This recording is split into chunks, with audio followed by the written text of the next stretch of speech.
자, 조국 전 장관이 최근 서울대학교 법학전문대학원 교수직에서 어떻게 됐습니까?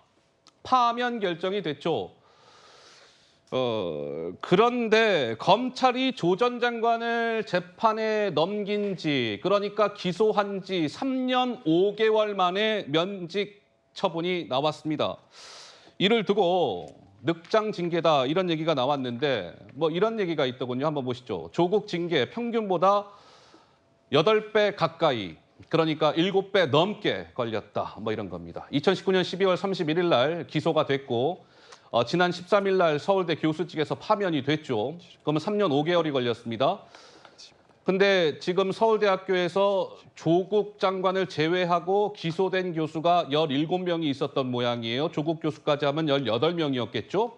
그런데 조국을 제외한 17명은 징계까지, 기소가 되고 징계가 내려지기까지 평균 165일이 걸렸는데 조 전 장관은 3년 5개월이나 걸렸다. 너무나 오래 걸렸다. 뭐 이런 얘기인데 한번 보시죠. 조 전 장관의 징계까지, 파면이 결정되기까지 날짜로 따지면 1247일이 걸렸습니다. 그런데 나머지 17명은 징계까지 평균 165일이 걸렸어요. 언뜻 딱 보시기에도 차이가 참 많이 난다. 뭐 이런 생각들이 드실 겁니다. 어떻습니까? 양지열 변호사님, 이 부분은 왜 유독 그렇게 조국 교수는 오랜 시간이 걸렸던 걸까요? 근데 저거는 또 통계를 어떻게 내느냐에 따라서 네. 굉장히 여러 가지 얘기를 할 수 있습니다. 사실 서울대 같은 경우에는 일부 언론에서는 올해 상반기 같은 경우 언론을 통해서도 왜 교수들이 재판까지 넘겨지는데도 징계받은 사람이 이렇게 없냐라고 할 수도, 범위를 넓히면 그렇게 될 수도 있고요. 네. 징계를 빨리 결정한 사안 같은 경우는 예를 들어 음주운전 같이 단순한 사안들이 있는데 지금 조국 교수 같은 경우는 징계 사유가 사실 이번 징계 결대 때 딱 하나였습니다. 그러니까 부산대학교에서 장학금 받는 거예요. 그러니까 조국 전 장관과 관련해서 굉장히 많은 여러 가지 얘기들이 있었고 사건도 있고 수사도 진행이 됐지만 예. 실제 징계 사유로 의결된 건 그거였거든요. 그걸 가지고 지금 파면이라는 징계까지 만든 거고 그 사이에 수사와 재판 과정에서 여러 가지가 바뀐 것도 있고 예를 들어서 좀 약간 이제 조국 전 장관 측에서는 억울해하고 있는 부분 대표적인 사례가 예. 그러니까 표창장과 관련해서 정경식 교수는 그걸로 유죄 판결을 받았는데 그 표창장이 부산대 의전원 자체 조사에서 입시에 영향이 없었다는 그 보고서가 대법원 재판까지 다 끝난 다음에 올해 1월에 나왔어요. 그러니까 상황들이 계속해서 지금 변하는 것들이 있었거든요. 그러니까 서울대 입장에서도 지금 이렇게 계속 현재 진행형으로 달라지는 것들이 있는데 이걸 바로 어떻게 하느냐라는 그런 상황이었고 지금 파면 결정 나온 부분에 대해서도 말씀드린 것처럼 과연 딸이 그 민정수석 시절에 계속 받아오던 장학금이 민정수석 된 이후에도 받았다는 걸로 아버지 파면이 맞느냐 이것도 여전히 다투지고 있는 상황이거든요. 예? 그럼 더 길어지겠죠. 어허. 그럼 그 길어졌다고 또 비난을 할 것이냐 이건 또 여러 가지 문제가 있을 겁니다. 자, 그러면 하나하나 조금 더 짚어볼게요. 조국 전 장관의 교수직 파면까지는 3년 5개월이 걸렸다. 뭐 이런 것인데 이 논란의 중심에는 그 당시 서울대 총장이었던 오세정 총장이 자리하고 있다. 이런 지적이 나옵니다. 당시 영상이 준비되어 있습니다. 잠깐 보시죠.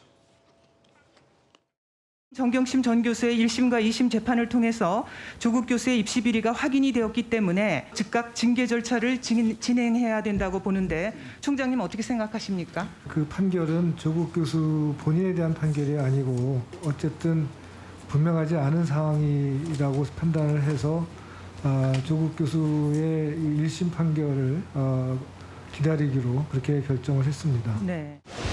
총장님 도대체 문재인 정부에 얼마나 큰 빚을 졌길래 징계를 제때 요청하지 않으신 겁니까? 조국 교수의 경우는 12개의 건수가 있어서 아직도 남아있는 시효가 있어서 교수의 징계에 대해서는 상당히 신중하게 해야 된다고 생각하고요.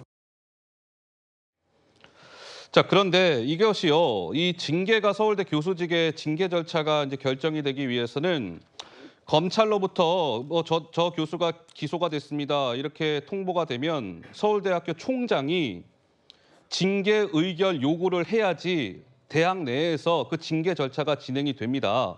총장이 요구를 해야 된다 이거예요. 그런데 오세정 당시 총장이 조국 교수의 기소가 됐다라는 사실을 통보받고 2년 6개월 만에 징계 의결 요구를 했다는 거예요.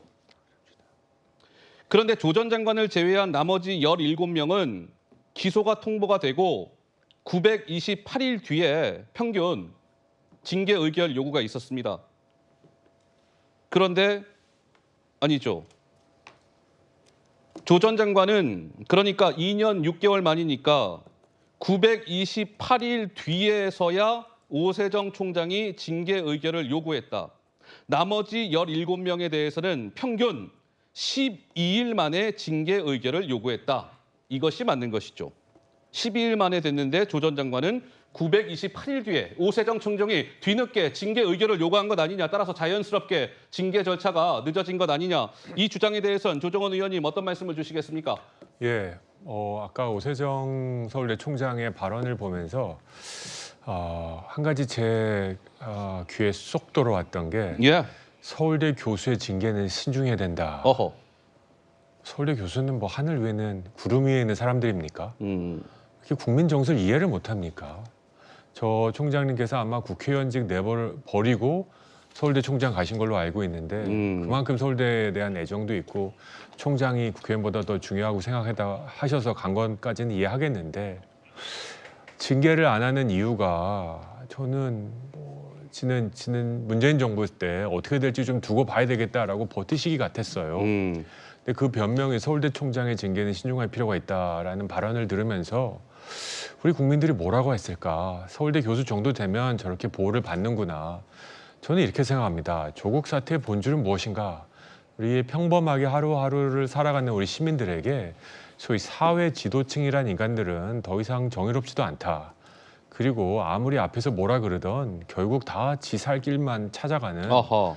그런 그 속물들이라는 인식들을 깊이 심어준 겁니다. 예. 그 지살길 살아가는 과정에서도 자신들이 갖고 있는 권력과 지위를 이용해서 서슴지 않고 자격증도 위조하고 인턴도 위조할 정도로 내로남불을 막 저지르는 사람들이 우리 사회 지도층이다라는 인식을 우리 시민들에게 강하게 준 겁니다. 네. 저는 이거는 좀 과하더라도 서울대의 그 위신과 도덕성을 유지하기 위해서라도 아주 신속하게 징계했어야 된다고 생각합니다. 그리고 예. 만약에 그것이 나중에 잘못되면 총장은 오히려 더 할 말이 있었으리라고 생각합니다. 서울대도 국민들의 세금 받아서 그리고 국민들의 지지를 받아서 운영되는 학교이기 때문에 네. 국민적 정서가 있을 때 이 징계는 필요했고 맞았다고 본다라고 했으면 오히려 더 멋있었을 텐데 기득권은 끼리끼리 감싸는구나. 기득권이 되면 사회 지도층이 되면 서로 봐주는구나 라는 인식을 너무 강하게 심어줬다라고 생각합니다. 알겠습니다.